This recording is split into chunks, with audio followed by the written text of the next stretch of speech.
পারস্পরিক ভালোবাসা, ক্ষমা ও সহমর্মিতা বাড়ায়। এতে উখাত ভ্রাতৃত্ব দৃঢ় হয়। সার কথা, সহিষ্ণুতা ইসলামী সমাজ ব্যবস্থার অন্যতম স্তর। এটি ব্যক্তি ও সমাজ উভয়ের শান্তি, ন্যায় ও ভ্রাতৃত্ব বজায় রাখে। সহিষ্ণুতা ছাড়া প্রকৃত ইসলামী সমাজ গড়ে তোলা সম্ভব নয়।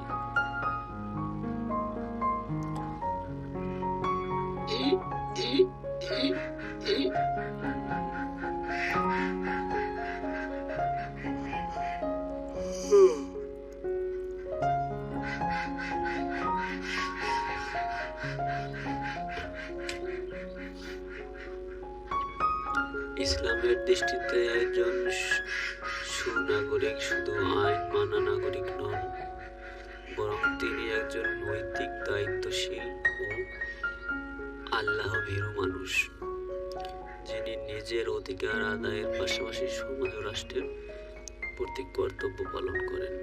যে ইসলামী দৃষ্টিতে একজন সুনাগরিকের প্রধান গুণাবলী হল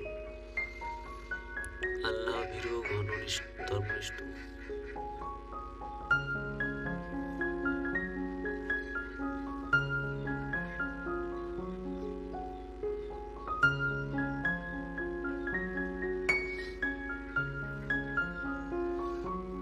সুনাগরিক প্রথমেই আল্লাহর প্রতি ঈমান রাখেন, ইবাদত পালন করেন এবং হালাল সীমানা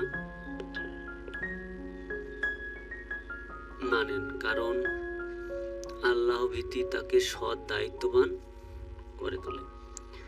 আইন ও শৃঙ্খলা মেনে চলা, রাষ্ট্রের বৈধ আইন, সামাজিক নীতি এবং জনস্বার্থের বিধান মেনে চলা ইসলামের নির্দেশ। রাসূল সাল্লাল্লাহু আলাইহি বলেছেন, তোমরা শাসকের কথা মানবে যতক্ষণ তা আল্লাহর অবাধ্যতার নির্দেশ না দেয়। সততা ও আমানতদারি, ব্যক্তিগত ও সামাজিক জীবনে সৎ থাকা, কারো অধিকার নষ্ট না করে এবং দায়িত্বে বিশ্বস্ত থাকা সুনাগরিকের মূল বৈশিষ্ট্য। অন্যের অধিকার আদায়, প্রতিবেশী, আত্মীয় স্বজন দায়িত্ব ও অসহায়দের হক আদায় করা, যাকাত দেওয়া, কারো প্রতি জুলুম না করা একজন প্রকৃত নাগরিকের কর্তব্য। দেশপ্রেম ও কল্যাণ কাজে অংশগ্রহণ, দেশের নিরাপত্তা, উন্নয়ন ও জনকল্যাণমূলক কাজে সহযোগিতা করা ইসলামের শিক্ষা। রাসূল সাল্লাল্লাহু আলাইহি সাল্লাম বলেছেন, মানুষের মধ্যে সেই উত্তম যে মানুষের উপকারে আসে, সহনশীল ও ন্যায়পরায়ণ হওয়া, ধর্ম বর্ণ নির্বিশেষে সবার সঙ্গে সদাচরণ করা, ভিন্ন মতকে সহিষ্ণুতার সঙ্গে গ্রহণ করা, শিক্ষা ও জ্ঞান অর্জনে আগ্রহী, নিজের প্রতি উন্নতি ও সমাজের উন্নতির জন্য জ্ঞান অর্জন করা।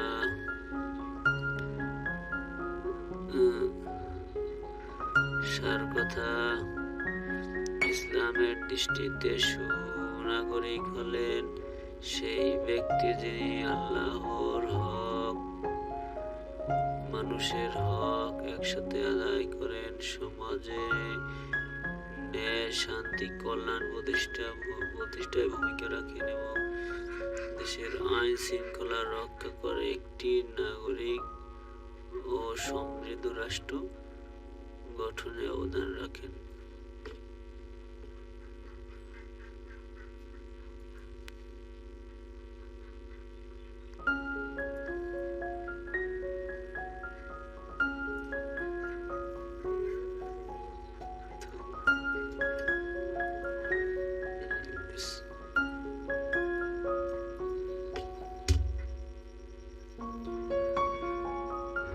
রাজতান্ত্রিক রাষ্ট্র ব্যবস্থা ও ইসলামী রাষ্ট্র ব্যবস্থা দুটির মূল ভিত্তি। ক্ষমতার উৎস, শাসকের দায়িত্ব, জনগণের অধিকারের দিক থেকে মৌলিক পার্থক্য রয়েছে। নিচে প্রধান পার্থক্যগুলো তুলে ধরা হলো। ক্ষমতার উৎস। রাজতন্ত্র ক্ষমতার উৎস হলো বংশগত উত্তরাধিকার। রাজা বা সম্রাটের পদ তার পরিবার বা বংশের মাধ্যমে নির্ধারিত হওয়া। জনগণের মতামতের বড় ভূমিকা থাকে না। ইসলামী রাষ্ট্র ক্ষমতার উৎস হলো আল্লাহর আইন ও জনগণের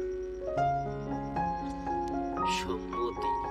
খলিফা বা আমিরকে মুসলিম জনগণ শূরা, পরামর্শ ও নির্বাচন বাইয়াতের মাধ্যমে মনোনীত করে।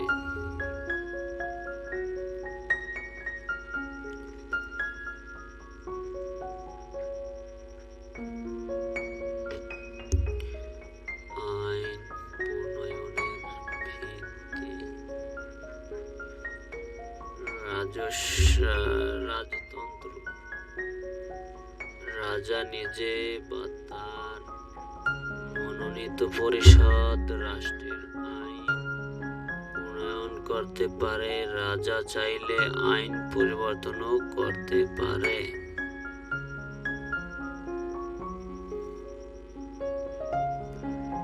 ইসলামী রাষ্ট্র। আইন প্রণয়নের একমাত্র ভিত্তি কুরআন ও সুন্নাহ। রাষ্ট্রপ্রধানের কোনো ব্যক্তিগত ক্ষমতা নেই যে তিনি আল্লাহর বিধান পরিবর্তন করবেন। শাসকের অবস্থান। রাজতন্ত্র। রাজা সাধারণ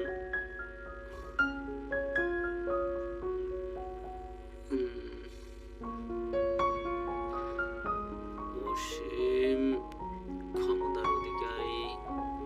তিনি নিজের ইচ্ছায় সিদ্ধান্ত নেন এবং প্রায়শই জবাবদিহির ঊর্ধ্বে থাকেন।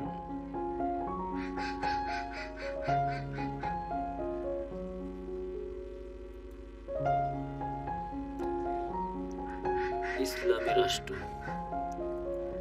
খলিফা বা আমির জনগণের কাছে জবাবদিহি। শরীয়তের বাইরে কোনো কাজ করলে তাকে অপসারণের অধিকার জনগণের আছে। উত্তরাধিকার ও নির্বাচন। রাজতন্ত্র শাসন ক্ষমতা সাধারণত বংশানুক্রমিক। রাজা মারা গেলে তার পুত্র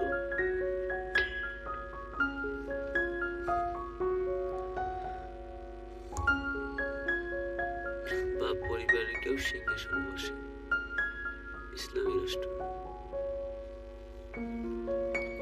খলিফার যোগ্যতা, তাকওয়া, জ্ঞান ও নেতৃত্বের গুণাবলী অনুযায়ী জনগণের পরামর্শে নির্বাচিত হন।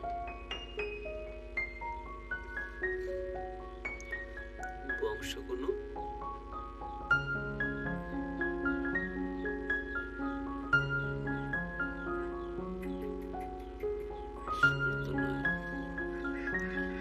জনগণের অধিকার। রাজতন্ত্র প্রজাদের রাজনৈতিক অধিকার সীমিত। রাজা চাইলে জনগণের মতামত উপেক্ষা করতে পারে। ইসলামী রাষ্ট্র।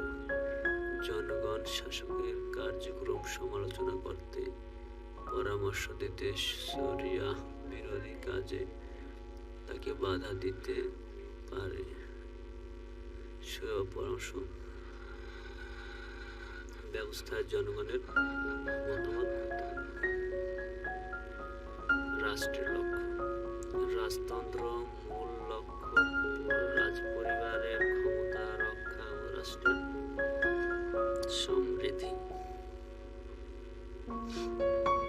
ইসলাম রাষ্ট্র মূল লক্ষ্য হল আল্লাহর আইন প্রতিষ্ঠা, ন্যায় বিচার ও মানবাধিকার রক্ষা, দুর্নীতি ও আখিরাতের কল্যাণ নিশ্চিত করা।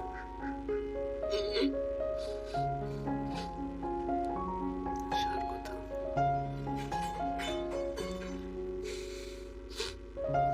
রাজতন্ত্রের ক্ষমতা বংশগত